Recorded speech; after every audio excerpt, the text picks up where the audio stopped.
बात करेंगे cash flow की। कैश फ्लो होता क्या है? किसी भी कारोबार में प्रोडक्ट बेचने के बदले पैसे आते हैं, लेकिन बनाने में मटेरियल में पैसे चले जाते हैं। और कारोबार में रोजाना की जरूरत होती है, उनमें पैसे चले जाते हैं। कर्मचारियों को सैलरी देने में पैसे लगते हैं।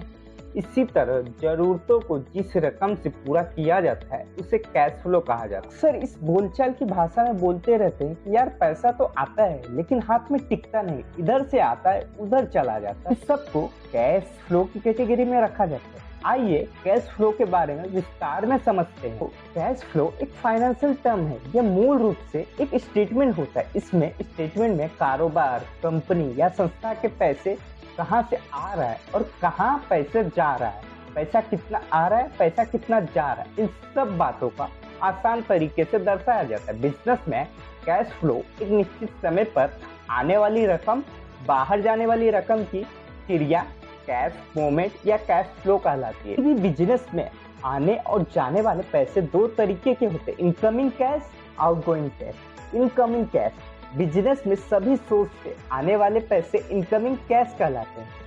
इसमें प्रोडक्ट बेचने के बदले मिली रकम, सर्विस देने के बदले मिली रकम, किसी भी तरह की उधारी की मिली रकम शामिल होती। इसे cash generated from operation of business भी कहते हैं। तो आउटगोइंग कैश, बिजनेस में किसी तरह की खर्च की जाने वाली रकम को आउटगोइंग कैश कहते हैं। इसमें रेंट, बिजनेस लोन, ब्याज दर, किसी तरह की उधारी चुकाने के लिए दी जाने वाली रकम आउटगोइंग कैश कहलाती है। कैश फ्लो तीन प्रकार के होते हैं, positive cash flow, negative cash flow, break even cash flow. Positive cash flow, जब कारोबार में खर्च से अधिक मुनाफा होता है तो उसे पॉजिटिव कैश फ्लो कहते हैं। दोस्तों, नेगेटिव कैश फ्लो, कारोबार में जब खर्च अधिक लगे और मुनाफा कम हो तो उसे नेगेटिव कैश फ्लो कहते हैं। थर्ड नंबर आता है ब्रेक इवन कैश फ्लो, कारोबार में जब ना घाटा और ना ही मुनाफा यानी मामला बराबरी पर बना हो तो उसे ब्रेक इवन कैश फ्लो कहते हैं। बिजनेस सक्सेसफुल प्रॉफिट या लॉस से नहीं होता, हम अपने कैश को कैसे मैनेज करते हैं उससे वो बिजनेस सक्सेसफुल होता है। क्रंच होता क्यों है?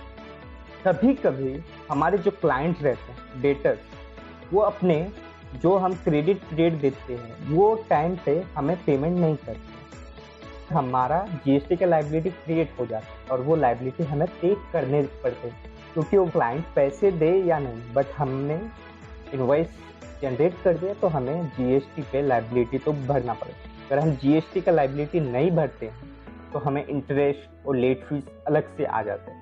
कभी कभी हम जो क्लाइंट के लिए काम करते हैं, तो जो वेंडर से हम काम लेते हैं या करवाते हैं, जैसे कि गुड्स या सर्विस, जिस भी चीज़, तो वेंडर ऐसे रहते हैं जो हमसे अच्छी तरह फॉलोअप करके हम उस वेंडर को पेमेंट करना पड़ता है, क्योंकि हमें हमारे काम वो फिर से करे या फिर हमारे सर्विस बंद न कर, जिससे कैश क्रंच आ जाते हैं। क्योंकि हम इस वेंडर को तो टाइम पे पेमेंट कर रहे हैं, बट क्लाइंट जो है वो नखरे कर रहा है, वो पेमेंट नहीं दे रहा है, वो घुमा रहा है, तो कैश क्रंच होते। दोस्तों, किसी भी कंपनी के रेगुलर खर्चे होते हैं जिससे कैश क्रंच आते हैं, जैसे कि उनके पास पैसे आए चाहे नहीं आए क्लाइंट, बट रेंट तो मंथली पेड करना पड़ेगा, तो सैलरी है वो भी मंथली देना पड़ेगा, सिटी बिल के पेमेंट है वो भी मंथली पेमेंट करना पड़ेगा। तो दोस्तों, क्रेडिट कार्ड के ड्यू डेट रहते हैं, लायबिलिटी है, ये सब चीज़ें जो भी कंप्लायंसेस है, टीडीएस है, पीएफ पेमेंट है, ये सब हमें मंथली बेसिस पे करने पड़ते हैं।